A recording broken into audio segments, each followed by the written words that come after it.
To the American citizens we serve. When I took the oath of office, I swore to protect our country. And that is what I will always do. So help me God. Thank you and good night.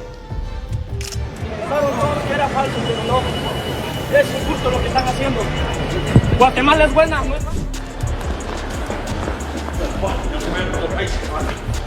Hidden beneath ordinary commercial flights, a silent trafficking pipeline stretched between the United States and Somalia, moving children, adults, and narcotics through humanitarian routes for 6 years. FBI has raided a private airport in Minneapolis, uncovering a human trafficking and narcotics network allegedly operated by a Somali husband and wife duo. Over 650 victims vanished without records.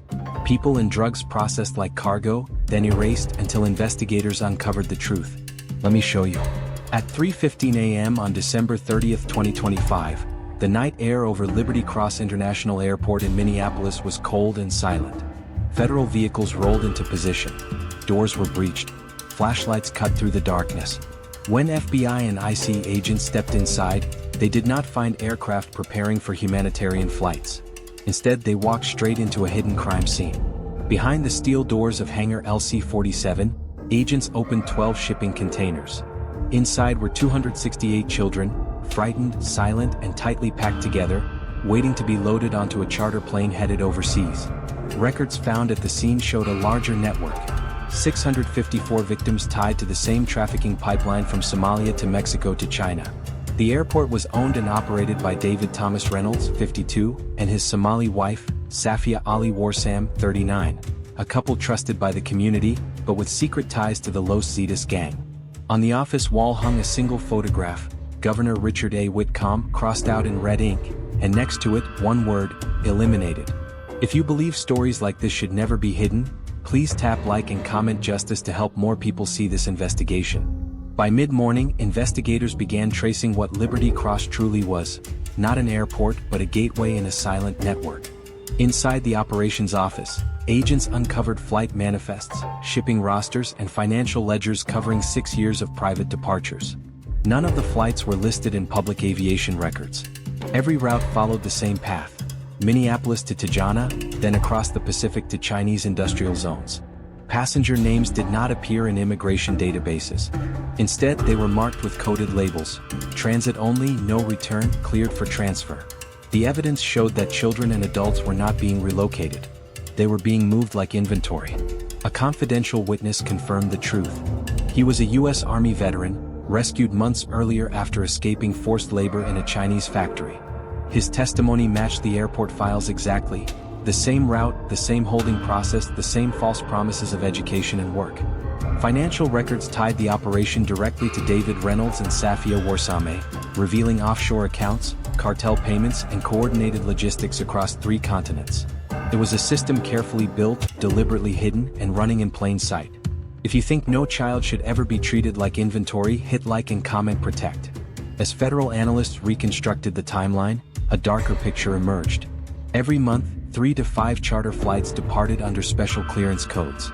Cargo areas were sealed before inspection. Manifests listed aid recipients, but none could be traced to real addresses or families. More than 2,100 individuals processed through the airport simply vanished from every government record. Not deported, not relocated, erased. The logistics network was vast. 14 shell logistics companies, 7 offshore corporate fronts, 3 private aviation security firms, all controlled by Reynolds and Wars. Internal correspondence described Minneapolis as the clean route, the pipeline where victims had no relatives nearby, no paper trail, no one who would come looking. As investigators followed the missing names, 2 locations remained active: a cartel-controlled airstrip in Tajana and a restricted industrial compound in Guangdong. Intelligence confirmed hostages were still inside, guarded and prepared for removal. Diplomatic negotiations had delayed action, but new movement logs showed their status changed to final transfer immediate. Analysts warned that once they were moved, they would vanish permanently, beyond jurisdiction, beyond rescue. At that moment, hesitation was no longer an option. January 2, 2026 was the day the pipeline could no longer hide. At 4:12 a.m. Eastern Time, inside a secured federal command room, FBI Joint Operations Command, ICE Homeland Security Investigations, and U.S. interagency partners locked into a single mission network. Across the digital map, 3 continents were connected by one line, the route that had taken so many people away in silence. The mission order was brief: stop the transfers, rescue the living, shut the pipeline down. At 4:37 a.m. in Tijuana, Mexico, the first strike team moved on a private cartel airstrip outside Tijuana, a site registered as agricultural cargo logistics. Infrared surveillance confirmed what paperwork concealed. It was a transit gate for human shipments. 3 cargo planes waited on the dark runway, rear ramps open, cargo lights burning when U.S. coordinated units advanced. Cartel lookouts broke from the shadows. Radio traffic surged as FBI tactical advisors coordinated ground movement with Mexican federal forces. Vehicles locked escape points. Armed resistance escalated for 18 tense minutes. The runway turned into a battlefield of survival. Agents moving under floodlights, perimeter teams blocking flight paths, medics staged behind armored vehicles. A steel hangar beneath the tower was breached. Inside were rows of men, women, and children, exhausted, silent, tagged for departure. And behind them, stacked along the rear wall, was the truth the paperwork tried to hide. Compressed narcotics bricks wrapped in heat-sealed plastic. Industrial chemical drums marked with falsified export labels. Ledger crates stamped with cartel routing codes. It was not a cargo terminal. It was a transit hub, for people and for product. Some victims had been there weeks, others longer. The manifest listed destinations, never names. At 5:06 a.m. Pacific Time in Guangdong Province, China, thousands of miles away, a second coordinated operation unfolded. The target was an industrial complex registered as a recycling facility. Aerial thermal scans showed machinery running through the night and movement on every level.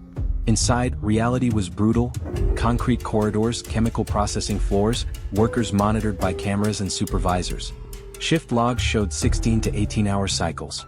No contracts, no payroll, no exit entries. Those who collapsed were replaced. Those who resisted vanished. In a sealed lower-level bay labeled Maintenance Storage C9, investigators forced open reinforced doors. Inside they found children's clothing, sedatives and injection kits, bedding on concrete floors and boards labeled Departures Cleared. It was not storage. It was containment.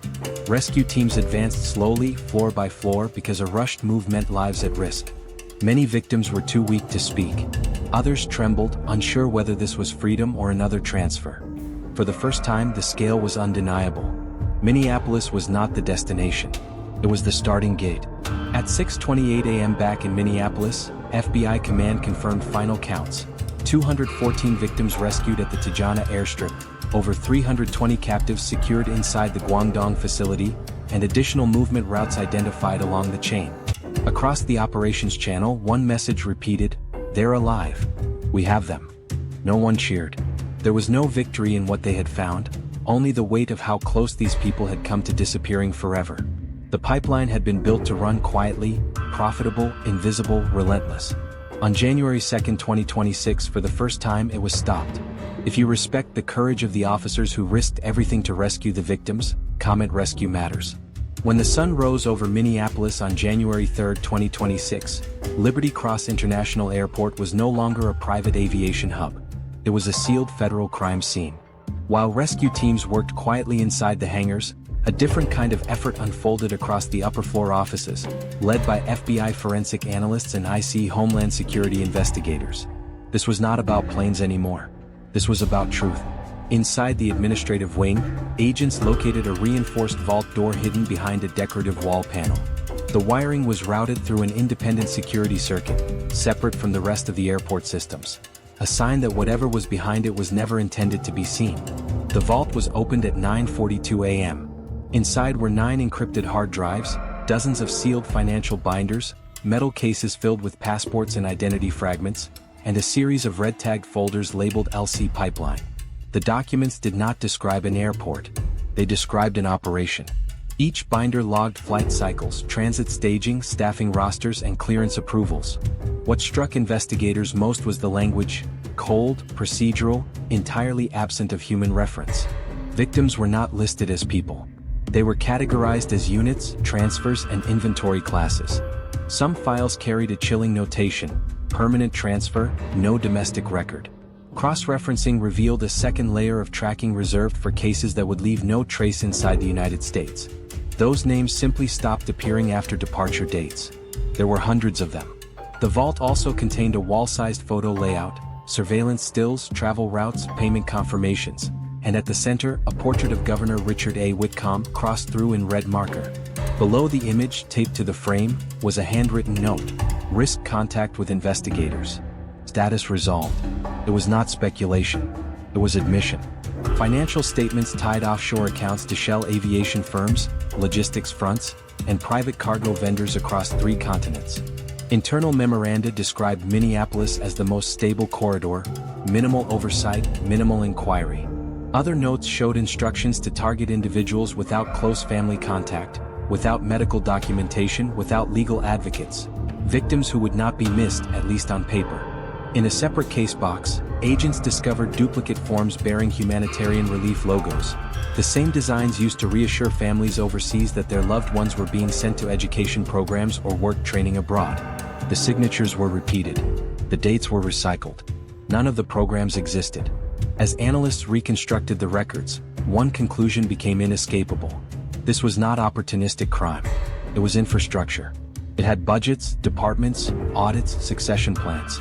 It was built to survive leadership changes, investigations, even public scrutiny, because from the beginning, the system had been designed to look legitimate. And for 6 years it had.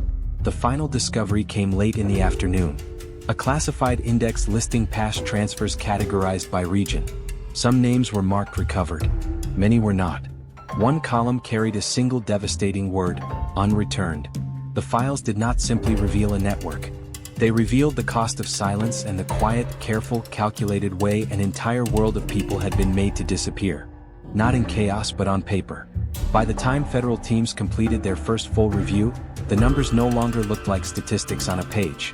They felt like lives suspended between disappearance and survival. Across 3 locations, Minneapolis, Tijuana, and Guangdong, joint U.S. and partner agencies carefully documented every person who had been trapped inside the Liberty Cross network. The preliminary count confirms 654 victims tied to the pipeline, including 268 children found inside the airport hangar and hundreds more rescued during coordinated operations overseas. But with every new file examined, the same painful truth appeared again and again. Long journeys, broken promises, and families who never received answers. Many of the rescued victims spoke softly, their voices thin from exhaustion. Some had not heard their own language in months. Others struggled to remember the day they were taken, because time inside captivity did not move in weeks or seasons. It moved in shifts, in labor cycles, in waiting. Medical teams reported severe malnutrition, untreated injuries, deep anxiety, and signs of prolonged sleep deprivation. Some children did not cry. They simply held on to the nearest adult and refused to let go. For investigators, the most difficult question was not how many people had been saved, but how many had never returned. Cross-border coordination confirmed what the vault records had already suggested. Over the 6-year period of operation, large portions of earlier transfers were unaccounted for. Some individuals had resurfaced in distant regions. Some had been lost entirely. And some had disappeared into places without records, without oversight, without witnesses. Where possible, families overseas were contacted through translators and humanitarian partners. Many had believed their loved ones were already living safely in the United States, working, studying, beginning new lives. They had waited years for phone calls that never came. Now they understood why. Case summaries revealed the same story repeated again and again. Promises of education. Promises of sponsorship. Promises of opportunity. Followed by silence. For older viewers following the case, the truth carried a deeper weight. The greatest harm was not only what had happened physically, but the trust that had been taken away. Communities had believed in charity. Parents had believed in hope. People had believed they were sending loved ones toward safety, not toward disappearance. Federal officials moved with care. Every rescued person was treated not as a case number, but as a survivor. Emergency shelters were prepared. Medical screenings were prioritized. Quiet rooms were offered to those who could not yet speak. Legal teams began securing humanitarian protections and long-term support. There were no speeches inside the response centers. No applause. No celebration. Only quiet work, patient work, respectful work. Because the story of Liberty Cross was never only about the criminals who built the system. It was about the people who lived inside it. And the question that lingered at every briefing: if 654 victims had been traced to this single route, how many more had passed through it without records, without rescue, without anyone left to say their name?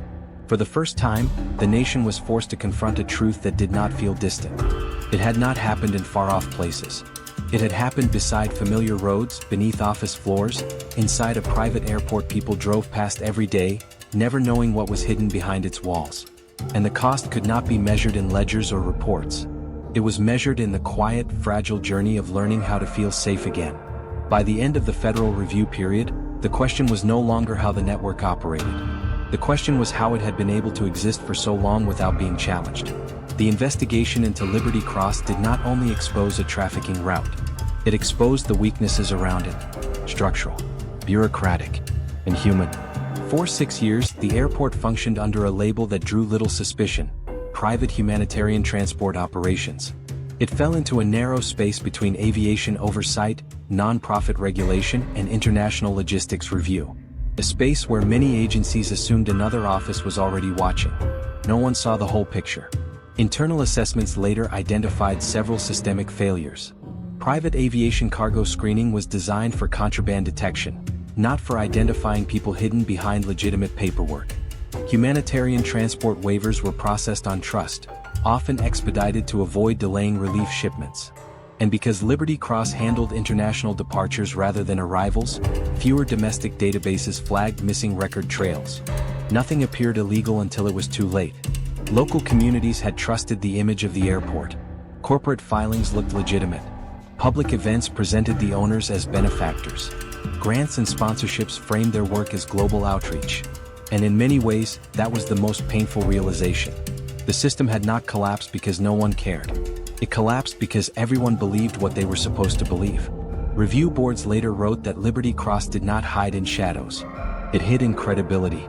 The network survived not through force alone, but through professional language, polished documentation, and the absence of immediate harm visible to the public eye. Behind every gap in oversight was a human consequence. Behind every unchecked signature, a person disappeared. Policy reforms began to form in response. Tighter review for private international cargo flights. Cross-agency verification of humanitarian transport programs. Shared data systems for missing identity matches. And greater accountability requirements for charitable entities operating across borders. But even as legislation moved forward, officials spoke carefully, because no policy could undo the years already lost. Analysts described Liberty Cross as a silent corridor. A place where victims did not scream. Where there were no crowds or alarms. Where people did not vanish in chaos, but quietly under the weight of paperwork and authority. For many older viewers following the case, that truth was especially difficult to accept. The danger had not come from distant conflict zones or lawless regions. It had operated beside neighborhoods, highways, and familiar city skylines. It had blended into ordinary life until the doors were opened. In the final briefing, one investigator said simply, "This was not just a criminal operation. It was a reminder of what happens when trust replaces vigilance." The Liberty Cross case did not end with a single raid or a single day or even a single country. Its legacy remained in the questions it left behind about oversight, responsibility, and the quiet places where people can disappear when no one thinks to look. And for those who survived, the future would no longer be measured in documents or statistics, but in the long, patient work of rebuilding lives. One voice, one memory, one step towards safety at a time. The Liberty Cross case did not simply expose a criminal network. It forced the nation to confront a deeper and more uncomfortable truth. When oversight weakens, when power goes unquestioned, and when profit is allowed to disguise itself as compassion, the most vulnerable are the ones who pay the price. What unfolded across Minneapolis, Tijuana, and Guangdong was not the work of chaos, but of calculation. A system designed by those who valued money, influence, and political leverage above human life. The villains in this story were not only traffickers or cartel brokers. They were executives, facilitators, and decision-makers who wrapped exploitation in the language of charity and global outreach, who believed they could operate above accountability because their paperwork appeared clean and their reputations appeared respectable. They treated children, workers, and families as assets to be moved, erased, and replaced. Their actions were not merely criminal. They were a moral betrayal of every value a civilized society claims to defend. And yet, in the darkest hours of this investigation, the strength of the United States was not measured in speeches or declarations. It was measured in the men and women who refused to look away. It was measured in the federal agents who worked across continents, the analysts who rebuilt timelines piece by piece, and the officers who stepped onto airstrips and factory floors knowing that hesitation could cost lives. Their courage affirmed something larger than a single operation: that when American institutions act with unity, discipline, and moral responsibility, they can confront even the most hidden forms of injustice. The lesson of Liberty Cross is not merely historical. It is civic. Vigilance is not the duty of government alone. It belongs to communities, to voters, to families who ask difficult questions when something appears too polished, too quiet, too unquestioned. It belongs to a society that understands compassion must be matched with verification, and trust must be paired with accountability. The survivors of this pipeline now face the long road of recovery. A road built not on headlines but on dignity, safety, and the right to exist without fear. Their future depends on whether the nation treats this case as a moment or as a mandate. If you believe crimes like this must never vanish into silence, stand with the victims. Support the officers who exposed this network and share this story so others cannot be hidden again. Comment: stand for justice.